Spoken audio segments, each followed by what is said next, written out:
And we're back. So today we will be separating our tomato seedlings. We have 100 cherry tomatoes. They were sowed on the 7th. So on each of these little cups that we're going to be transplanting them into, we have the day that the seeds were started and the day that the seedlings were transplanted to their own pot. So also there is a hole in the center to put the seedling in. You want to dig that pretty deep, and if your soil is dry, you might need to mist it a little bit beforehand. That's what I had to do to get it started and to stay so I can leave my hole there ready for my transplant. My mix is actually a little bit of seed starting mix, a little bit of peat moss, and a little bit of eggshells also in the mix to give extra calcium. So you want to wait until your seedlings have a good couple sets of leaves on them before you try to transplant. Typically, I would want this to wait a little bit, but my leaves are actually looking like they need more nutrients, so I'm just going to go ahead and do it today. So this is actually a very, very delicate thing that you have to do, because you have to make sure that you do not interrupt each individual root system. So I'm going to just very carefully shake it out of the container, and you can see the little root systems that have started. So I'm going to very, very, very carefully, I'm going to mist it just a little bit to give it a little more pliability, because I just want to make sure that I can salvage as many of these little guys as possible.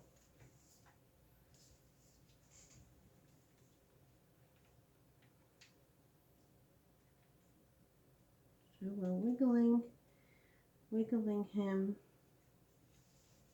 out.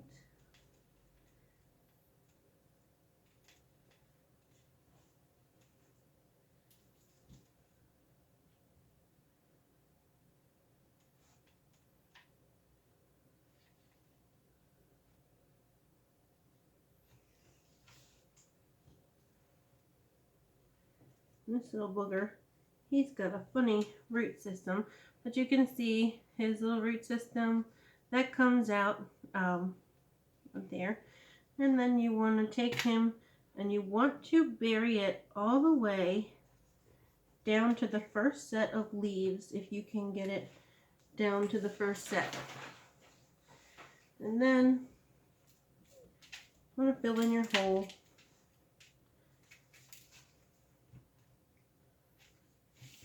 So that you're starting with a nice seedling that has plenty of space to grow. And we are going to then take our little fertilizer mixture. It is a salt-based fertilizer. I also have a seaweed base that I like to use, but I'm just going to use the dropper to make sure that I can get it around where I want it to go. I don't want it too much on the leaves because they are now super, super delicate because it has been transplanted. So I think about 3 droppers looks like it will do. And then a little bit tomorrow morning, I will mist them again with some water. But we have our work cut out for us. So the next person who would like to try to get our seedling is Brooklyn. Let's see if we can find her one to cooperate.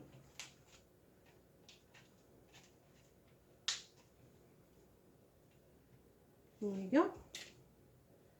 Very delicately place it all the way down,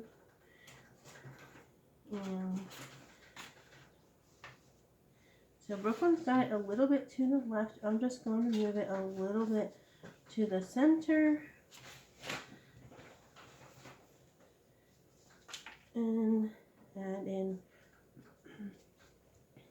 our soil. Again, you want to try to bury it to the top of the bottom leaves. They're not actual true leaves. They are their little seedling leaves, but you want to try to bury them to the top. Make sure that you're using nice fresh soil when you're transplanting, because this is like the most difficult process. Sometimes your plants can go through what's called transplant shock. Hopefully these don't, because my soil has been sitting inside for quite some time, and that's the same place where my seedlings are. But I buried them deep, because if you see, I'm just going to take this, but if you bury all of this stem, these will start to grow roots also, so you'll get a nice deep root system. That's my one reason why I do like to grow them like this first and then transplant them to their own pots, so I can kind of control what kind of root system that they get. All right, we're going to continue doing this. Thank you for watching our video today. Don't forget to like and subscribe, and turn on the notification bell so you can get our new videos. Thanks.